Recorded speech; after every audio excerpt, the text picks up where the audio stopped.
welcome to this edition of the Time with Hime podcast. I'm your host, Lynn Cordish, joined by our superintendent, Mr. Hime. We are officially in October. Can you believe it? Yes, and finally, officially, some fall weather. I love it. Nice and cool. When I took the trash out this morning, I almost had to go back in and get a jacket. For the ladies, we like sweater weather, and that's here. So we are so excited.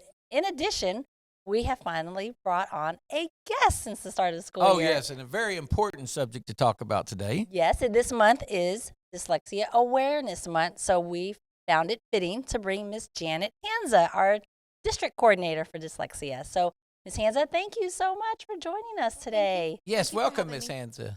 Yay. Very excited to have you. As we know, dyslexia is a disability, but it causes difficulty for students to learn to read, and it's very prevalent among young people, and it's undiagnosed in a lot of cases. So we're really stepping up to the plate in Oklahoma, trying to improve our screening processes. So that is what Ms. Hanza was brought on to not only help as she screens students, but help train other teachers in our district. So instead of me talking about what you do, talk about dyslexia a little bit, explain what it is so people can really understand the more technical term for it, and then talk about what you do and how it's going for you this first 9 weeks of school. Absolutely. So dyslexia at its root is neurological, and they actually believe that it occurs in development. And the students have a breakdown at the phonemic level. And so when we look and screen for students with dyslexia, we're looking for those gaps in phonemic skills such as letter naming, letter sounds, rapid naming, those types of. And like you said, Oklahoma has passed legislature that we are going to screen students from kindergarten to third grade. And so our district is using the STAR CBM to do that. And so I have been helping teachers as well as working with the students as well to get them screened. And those results should be going out rather quickly with parent-teacher conference. So very exciting. So when we talk about education, one thing we've worked really hard in my career that I've always worked on and the people around me is when we identify students with disabilities of any kind, we try not to label them, but yet get them the services they need to help them. So talk about, after they've been identified, how you try not to put that label on them or make them feel like they're less than, but get them some services so we can get them caught up or accelerated where they're on grade level with their peers. Right. And like I said, what we're doing is screening for characteristics. So we are not labeling them. We're not saying that they have dyslexia. We're just saying that they struggle in these areas and we have a plan to help them. And so our district has been very proactive in this area, and we have the RTI method that we're going to be utilizing to work with students using the SAVIS program. And we also have purchased a program specific for children with reading disabilities, such as dyslexia, the Sunday program that we will be utilizing.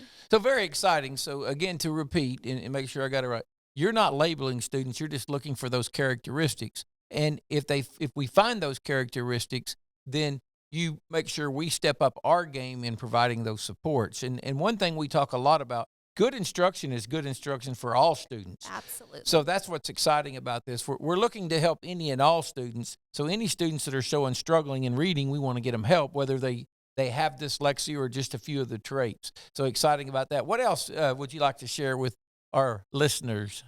Well, so in addition to that, I will be working with teachers so that they can use a multisensory method in their instruction. So like you said, whether they have dyslexia or they do not, and they just have some areas of weakness, we're going to be helping also. And I'm excited. And that's what I really like is when you start working in these areas, and we talk about it, whether you're teaching EL students, special ed students, gifted students, and now we're putting in dyslexic students or students with dyslexia traits. Good instruction is good for all students. And that's something we got to get used to as educators, is that if we'll learn to simplify what we're doing or create our lesson plans that are advantageous to any student, it does help the other students as well. Absolutely. Anything else?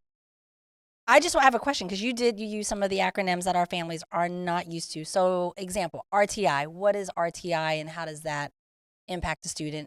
Right. as we help them. Right. And RTI is response to intervention. And so the classroom teacher, as well as the intervention team, which could be the accelerated teacher and the special ed teacher, are all going to work together as a team using the different platforms that we have with a tiered approach, working the students through those tiers to help them make the growth that we need. And is there anything, if a family member or parent watching this is concerned, should they do anything, or are you guys already taking care of that because of the mandatory? Because I know it's kindergarten through third, but what if they see something past that? Absolutely. Our district has been very proactive, and so we are screening up to fifth grade. And we are also working on a plan for middle school and high school students as well. And should your child get the characteristics of dyslexia letter, they will also get a parent handout explaining dyslexia, which has some resources for them, things to look for. There's also a handout about things that you can utilize to work with your student at home as well. And then I am a resource for you as well. Please don't hesitate to call or email me. Very good. And one thing that excites me is when we start talking about educating students, and you're kind of as our dyslexia instructional expert or close to as expert as we have, and I know you're learning because it's new, and you've done a great job in going and getting some certifications, and we're very excited that we have somebody on our staff with that training, and thank you very much for getting that done for us. But as we work together is what excites me. We got a dyslexia person. We got a special ed person in the room. We got what we call an accelerated instructor, and for the most part, those are reading specialists who and then we got our classroom teachers. So when you put all those people together, working together for all students to improve education, and then we bring the parents on board, now we got a team, and a team is what's best for students. Ms. Hanza, is there anything else you want to share with our families that are watching today? I think so. Well, we're really excited to have you on board, and we do have a webpage online on our lawtonps.org that they can go and find more information if you're interested. We have our contact information out there. We are so thankful that you took time out of your busy day to come and spend it with us today. And if there's anything that we can do for you and for our families, please let us know. But Ms. Hanza, thank you again. Thank you. Thank you for having me. And don't ever forget, we have our info@lawtonps.org page that anyone can get on and send questions. So if you have questions on and you can't seem to find that information on the webpage or any other questions, please feel free to contact info@lawtonps.org. Email us. Yes, and now, Mr. Hime, to finish out our podcast, we had a lot of things going on last week. We have already started parent-teacher conferences, as Ms. Hanza had mentioned, and then we had this week middle school. After fall break, we have high school. Is there anything else that you want to share? When we talk about parent-teacher conferences, one thing we want to make sure our parents and our teachers and everyone know, we don't put that date on the calendar, although it's still part of your school work day because we're an hours school. But we don't put that date on the calendar because we want to be flexible. One thing we've learned through the years, if some parents have students in numerous schools, and if we have it all at the same time, it's very difficult for the parent to get from one school to another and meet with them. And it also, for our teachers who have students, if their conferences at the same time, their students and their personal child, they're having their conferences at the same time, it keeps them from being as gauged as either teachers or parents, and sometimes they have to make a choice. So we're very flexible, and we try to spread those out to give our parents more flexibility and make it more accessible. More accessible. That's the word so I'm that they looking can for. Go and have for their our conference. parents to attend. And then when we move into, so that's why there's not a date on the calendar for it, although we still get credit for our hours. And then when you look at fall break and we take the week, one thing that was done in this district right before I came on board was there was a committee got together, and they really did some extensive looking into absentees and what days. And they found out Indigenous people / Columbus Day, that day of the week was always a high absentee date because it was a federal holiday. And then short weeks, there was a lot of absentees. So you partner that with fall break, a 2-day week. We decided to start taking Indigenous People Day off. So that left 3 days in a short week or 2 short weeks. So we just combined them and took the entire week off. And it's been very successful for our district so far. That's why we take a week off for fall break. And we know a lot of families are looking forward to enjoying that beautiful weather that's coming, and hopefully have some calendar looks restarts. good. I look at the weather for fall break, and believe it or not, spring break, it always rains. Right now, we could use the rain, but it's looking like it's going to be a really nice week of weather next week. But for those of you who really tune into the podcast, that means we won't be back on until the 17th.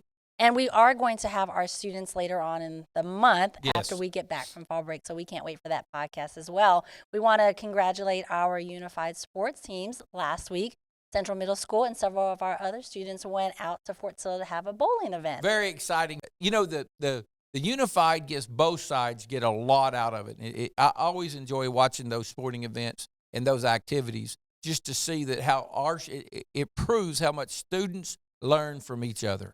And as a friendly reminder, the PSAT test is coming up for October students. 29th, Yes. I believe is that date. We should be doing some extensive work and some tutoring and some workshops for those students. So as a parent or a student, if you feel your child is someone who's going to have a shot at qualifying for that national merit, because it's one test, one day for national merit, semifinalists and finalists, that's a really huge award that students get. Make sure you contact your building, your principal, your counselor, and make sure that those resources are available for your child to put in that time, because it's a deal where one or two questions can mean the difference between being a National Merit Scholar and thousands of dollars in scholarships or not being a National Merit Scholar. So we really want to make sure we're providing as many opportunities as we can in the month of October for our students who are excited about trying to attain that honor. And we're thrilled because this month is also Fire Prevention Month, but we have our local firefighters coming out to our elementary all sites. over in our schools. So that's It's gonna be exciting cool. how active that gets, and they meet with our students, and our students get to see a fire truck and hear it and see what all's in all those cabinets and drawers. So it's very exciting. And thank you to our firefighters, first of all, for all the work they do and the time and effort they spend to protect us, and also taking extra time to go to our schools and put those lessons on and to make our students aware that it's Fire Prevention Month. And we're 2 homecomings down, 1 more to go this week. So we're excited for Yep. Eisenhower High School to kick off our fall break weekend. With that, is there anything else that you want to share out, Mr. Hime, before we Nope. go? Once again, info@lawtonps.org. Our website's lawtonps.org. We're very excited about what's going on, and a special thanks to all of our parents and families. Don't forget, $50 for the truck on the foundation. Need to throw that in there. But thank you again for all you've done. We're about through the first 9 weeks, ends October 9th, and we're excited about that. It's going to go fast. After fall break, it'll be December before It's we not know the it. 9th. What day is It's that? the 7th. 7th. October Thank 7th, you. Friday. You're Yeah, I welcome. got my day wrong. It's all right. Thank you to Ms. Hanza for joining us. Yes, We thank you learned a very much lot. for joining us. And thank you again for all you're doing for our students and the extra effort you're going. And if you, thank you. And if you have not already, be sure to like, subscribe to our YouTube, Facebook, social media pages, because we have a lot of great information out there for you and celebrations of our students. Until then, Mr. Hime, because we have fall break next week, we will wish you guys a wonderful week, beautiful weather, be well, stay safe, and make positive impacts. Until then, have a good one.